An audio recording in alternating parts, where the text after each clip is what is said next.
Hi, I'm Gerard Goggin. Good morning. It's great to be able to join this panel, even if I can't be in Freo in person. So thanks very much, Katie, for organising this. I'm going to talk about technology's role in reimagining Australia. And in doing so, I really want to draw attention to the way that in public life, in everyday life, increasingly our imagining of who we are and who belongs in our society, what we do, our practices involve technology. And not only do they involve technology, when we think of technology, actually we have concepts of disability and ability in mind. This is very striking. Disability is often referenced in relation to technology, and we can see this playing out.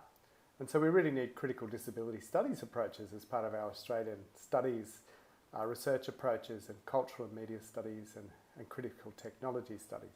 So I want to just talk further about this. And so my focus particularly is the technology dreaming that's unfolding in rural Australia. And to think about where does disability in this technology dreaming fit into our accounts of smart cities?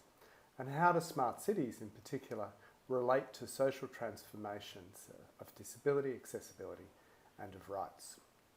So consider that around many Australian cities, here I have an image of Newcastle where I recently engaged with a range of particularly NGO actors around their smart cities consultation talking about social inclusions. So they have a vision of smart cities that hits some of the accents we think. So a city that's restructuring economically, post-industrial I suppose, or looking at different industries, looking at the role of data and data-intensive infrastructures to enliven public spaces, looking at connectivity and so on. And so we see this also in Fremantle. I'd like to know more about this, doubtless people at the conference will. But just having a look at some of the documents, the economic strategy talks about knowledge economy and the rise of the creative class, and I've got some details of that in my overheads here that I'll also upload the overheads to SlideShare so you can have a bit more of a look. And so the Fremantle offer particularly is about the number of smart city characteristics. So this is very intriguing. So around Australia, particularly at this local government level, at the cities level, people are starting to really get engaged around smart cities. Now what's interesting, and again, just looking at the Fremantle example, well, at least at the documents, you've got the economic strategy which references smart cities.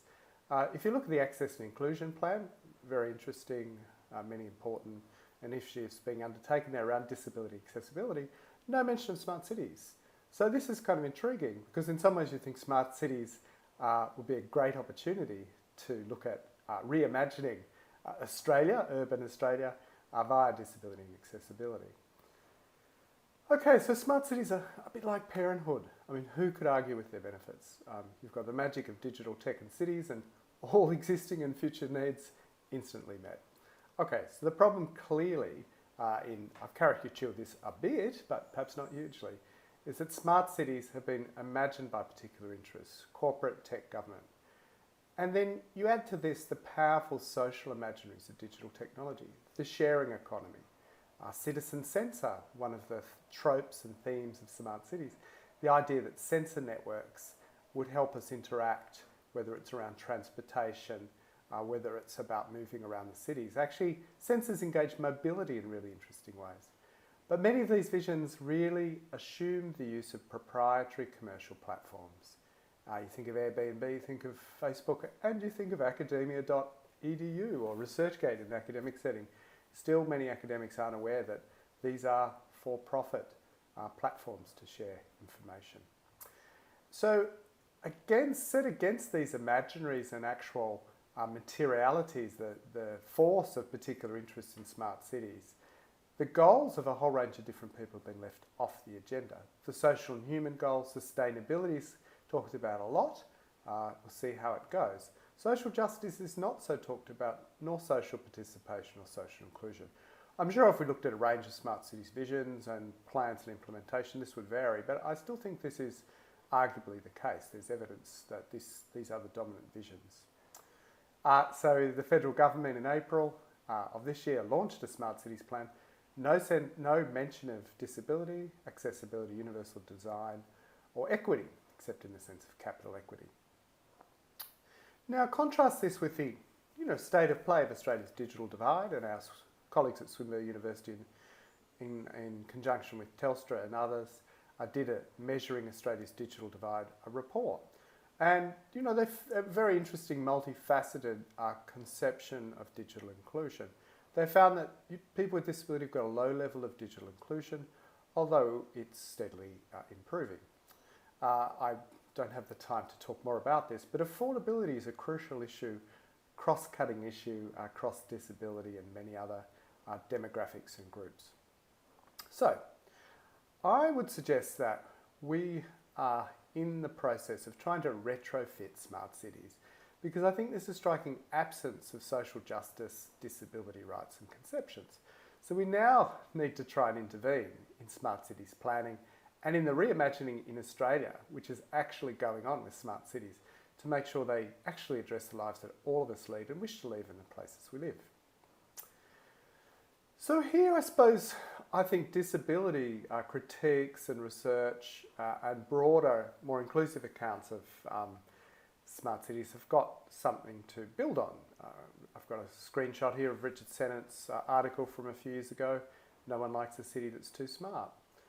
And then two pieces of research I wanted to point to: critical interventions in the smart city, noting that there's really this self-congratulatory register about it, and really asking, what are the elements that go into making a smart city?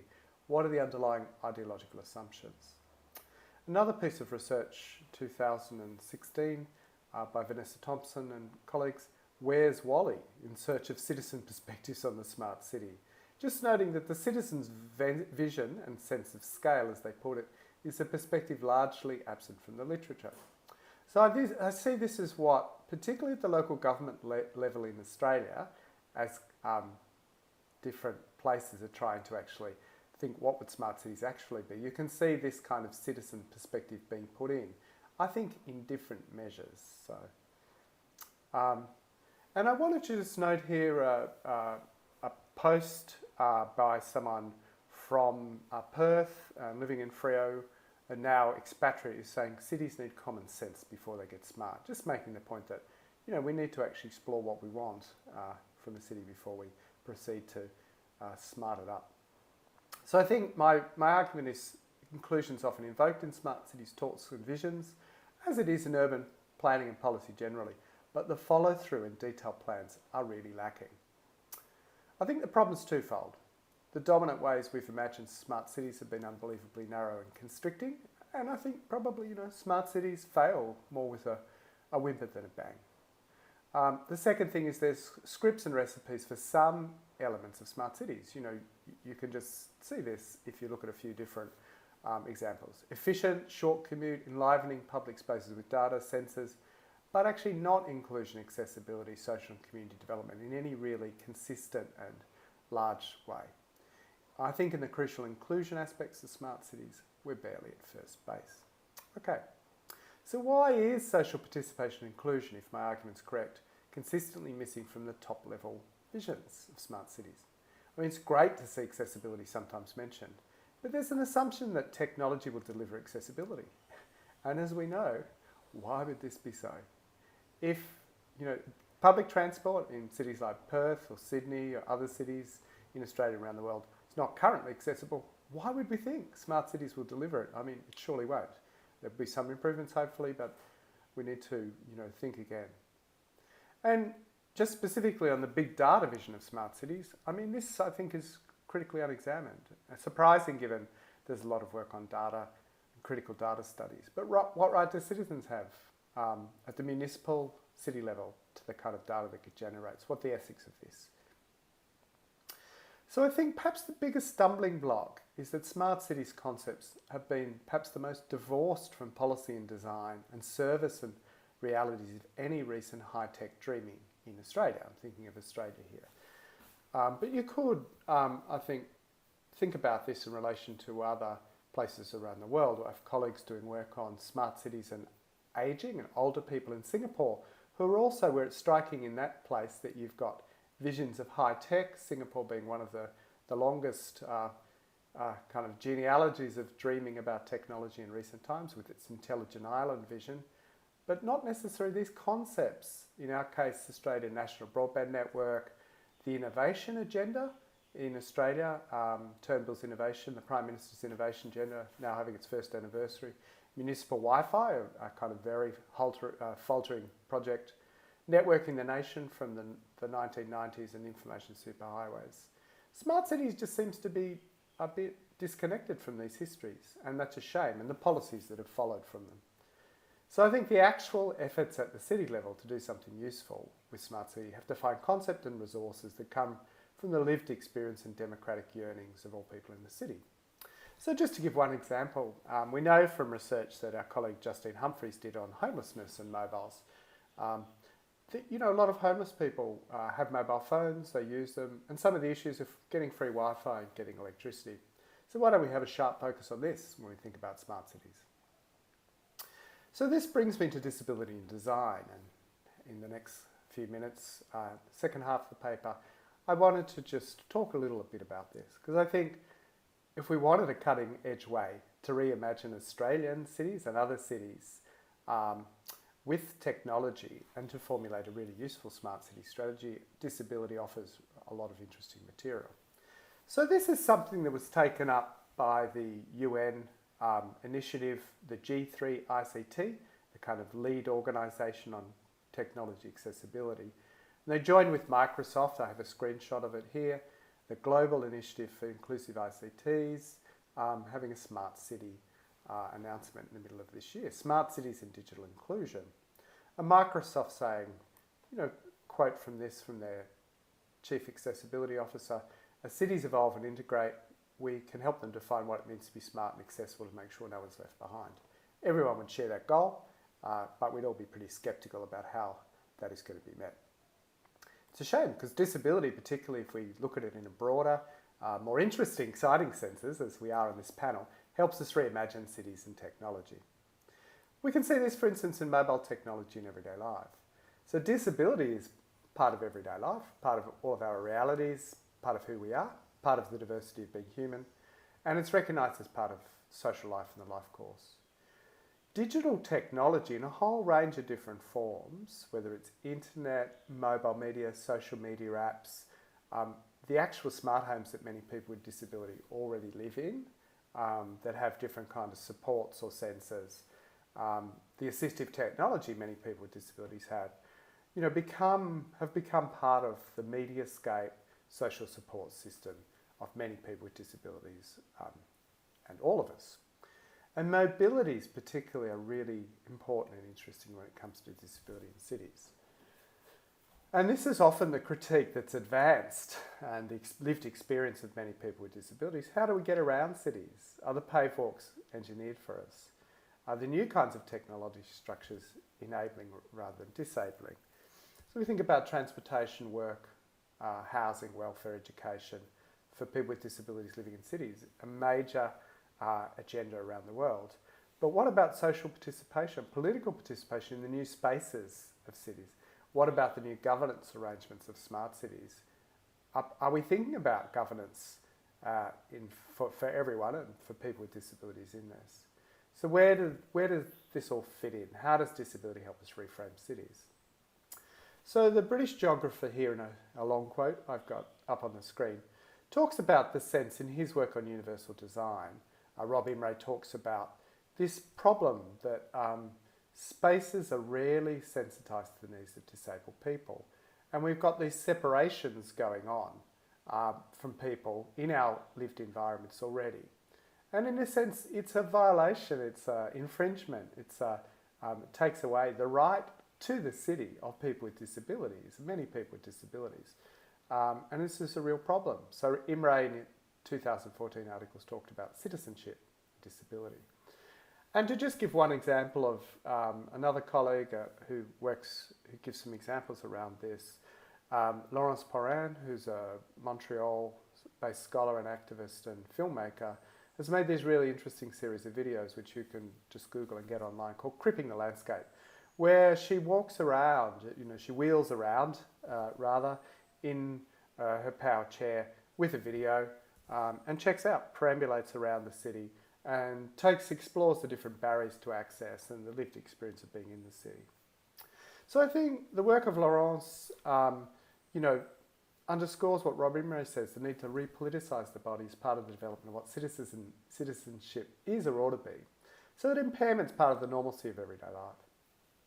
I think these approaches are really important because if we look at some of the dominant imaginaries of technology, we have mobility written all over them. So one is the exoskeleton, I've got a screenshot here, and part of this is about the ideology of walking, the sense in which certain sorts of mobilities are valorised, and if people can't walk, so to speak, or walk differently, part of the trajectory of technology, the juggernaut of it is about how can we get them walking again.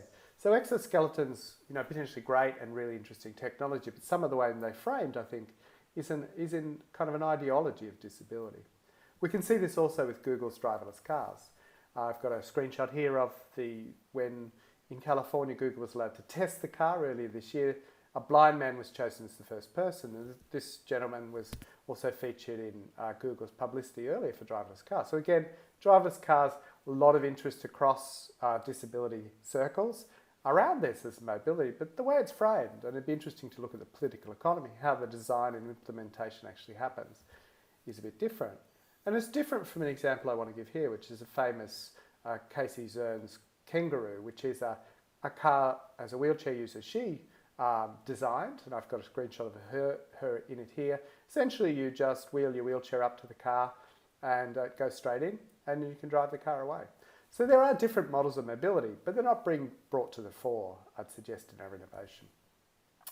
And this is important given mobility is very much a blended digital affair. And I've just got some examples here of moving around the city now. If we tap on for public transport, if we've got updates coming on a mobile phone about transport, we've got sensors, we've got a range of mobility technologies. So some of the actual technology is a range of scooters, wheelchairs, bikes with GPS, walking with Fitbits, connected smart cars. This kind of actual ecology of digital technology in which disability is engaged is not often brought to the fore. So I think the real challenge is here. If we think of universal design, which a lot of people know about now, inclusive design, we might call it just design as well, or designing differently. Digital technology is embedded in everyday life. It's blended and it involves bringing many technological systems together and other systems together, communication, transportation. And we see this from the visions of smart cities and then other vogue things at the moment, the Internet of Things. We've got systems of mobility being brought together. And yet our track record on inclusive design is poor. If we look at web accessibility, and I know the colleagues in Perth have done a lot of work on this in the different universities, and you're hosting important web accessibility design conference next year in Perth in April. Web accessibility is really a hopeless affair in Australia and government. So how are we going to address these issues? But if we do address them, and this is where I'll end more with an evocation, is to say disability offers us terrific, innovative and really challenging perspectives and resources on technology. There's innovation around technology already existing that a whole range of people with disabilities have engaged in that's under research, under documented, and not brought to the fore. But it needs to be for social justice and rights reasons, but it also needs to be because it gives us a great perspective on smart cities with inclusion and justice at the heart and helps us to reimagine Australia. So thank you very much and good luck for the rest of the panel and the rest of the conference.